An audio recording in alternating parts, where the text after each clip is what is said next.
Today we'll talk about how can you enable this sign or know how you can do that on your Upwork Challenge app. All you have to do, you just go above your photo profile, click on it here. So then it's going to show for you a list like this. Then all you have to do, just click here on settings here. When you click on settings, it's going to take you to next step here. So then you click here on notification settings. When you click on it, it's going to take you to next step here. Then you click here on email updates. When you click on it here, it's going to take you to this list. So then you go down here. So you keep going down here. You come here to contracts.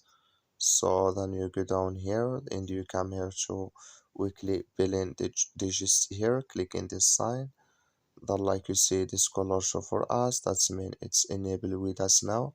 That's all you have to do. Thank you for watching. Don't forget to support us by liking, subscribe.